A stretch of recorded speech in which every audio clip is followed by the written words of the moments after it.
President Trump warned Iran on Thursday that bad things would happen if the country doesn't make a deal within the next 10 to 15 days. Take a listen. And now is the time for Iran to join us on a path that will complete what we're doing. They cannot continue to threaten the stability of the entire region, and they must make a deal.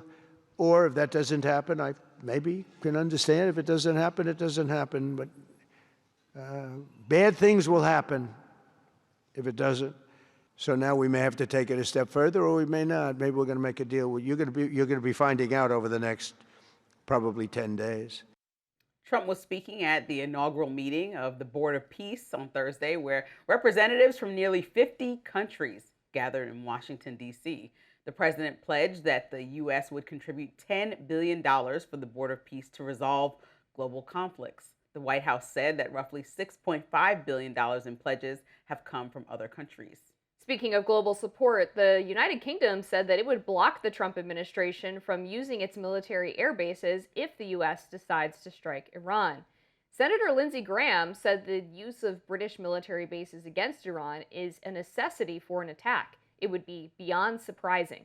Now, in a letter to the UN Security Council on Thursday, Amir S. Iravani, the Iranian ambassador to the UN, said, quote, "Given the volatile situation in the region and the persistent movement and buildup of military equipment and assets by the United States, such a belligerent statement by the President of the United States must not be treated as mere rhetoric."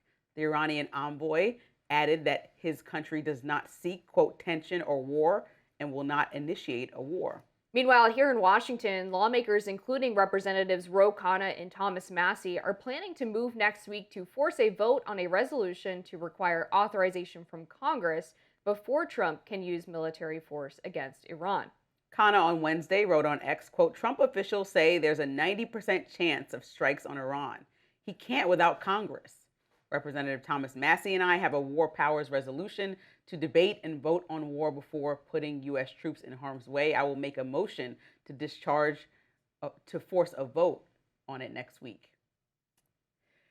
I think, Congress, that's part of their job, is to have a check on executive power. And I know that that's already supposed to be official. And the fact that, Khanna and Thomas Massie seem like they need to emphasize that again, I think because of recent actions with particularly the strikes on the boats in the Caribbean waters is part of probably the problem that's led to a little bit of fear around this topic. But America has to ask itself, do you really want to get back in another war in any part of the Middle East right now? And it's something that the administration has to contemplate, especially as an administration that ran on this whole America First idea that Marjorie Taylor Greene has been, adamantly on all the shows talking about. And whether you agree with her or like what she's doing or not, she's holding the feet to the fire of the same people that said, we don't like everything that the Bush administration and others have done internationally, and we want to do something different and change the way that we're going about stuff. And now it seems like we're teetering on the line of being right back in a similar conflict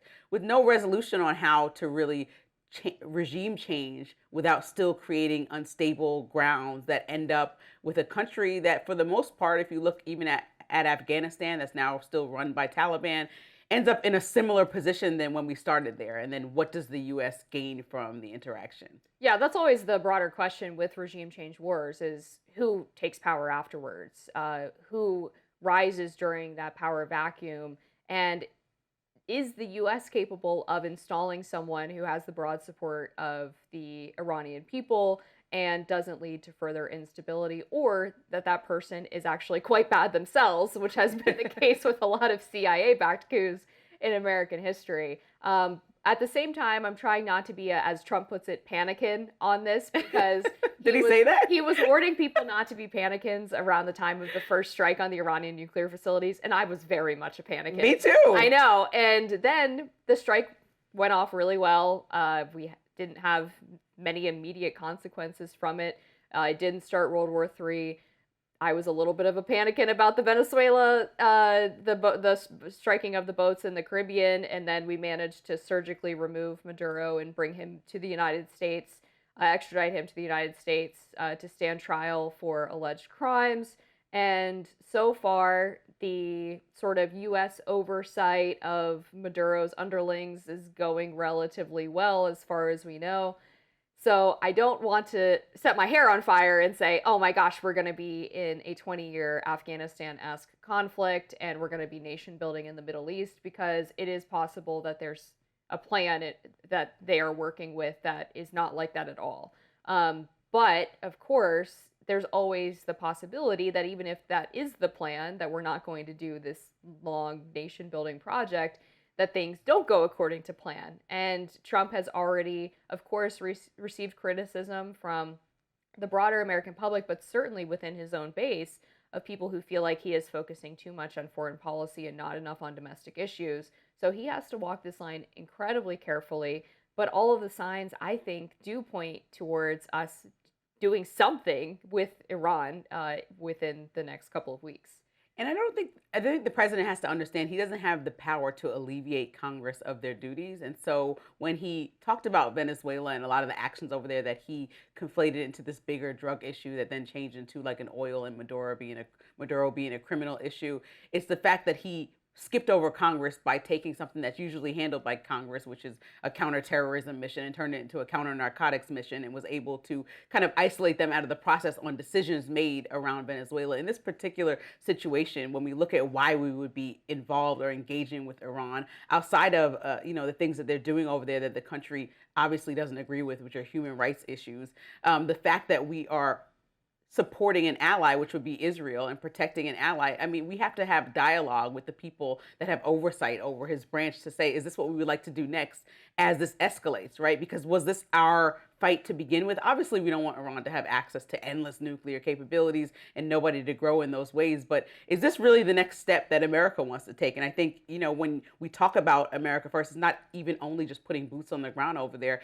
It's the fact that even going over there could end up disrupting oil markets here and just change things for us. So as we make every decision for the country and think about the people who voted for President Trump that truly just wanted to be able to afford their groceries, making oil more expensive or disrupting them in any way, and making all these big decisions when people at home haven't met the threshold that they thought they were going to meet in his first year of a presidency, might not make sense, especially in a midterm year, if we're just talking about taking the people who voted for you and trying to make them happy for what they voted for you for. I do think Trump has not done a good job of, in these various conflicts, explaining to the American people in simple terms how this affects their everyday life. And if he were able to simply and clearly indicate, this is why we're doing this foreign policy thing, and this is how it affects you, then I think people would be a little more patient and a little bit more willing to give him leeway, but he hasn't really done that. On the Congress point, I do think it's fair to say that Congress has very much abdicated a lot of responsibility and power making to the executive. And so we're kind of at this point now where they've already ceded so much ground that Khanna and Massie trying to pull it back probably isn't going to make much of a difference, right? I mean, we had endless drone strikes that were not approved by Congress during the Obama administration. We had the Afghanistan withdrawal during the Biden administration. We've had the Iranian strikes and the Venezuelan extradition of Maduro and that military operation. And so based on the fact that Congress is so ineffective and so weak at this point, it's like, okay, guys, we get that you are very libertarian on this issue, but y'all as a body have totally failed and abdicated your duties for so long that to try to do it now just seems like sort of a political ploy for them to maybe like get donations or raise their profiles. Congress can't catch a break from anyone. I don't know one person any side of the aisle that's really loving what they have going on. Up next, a large banner of President Trump now hangs outside of the Justice Department in Washington, D.C. It sparked some outrage. Don't go anywhere.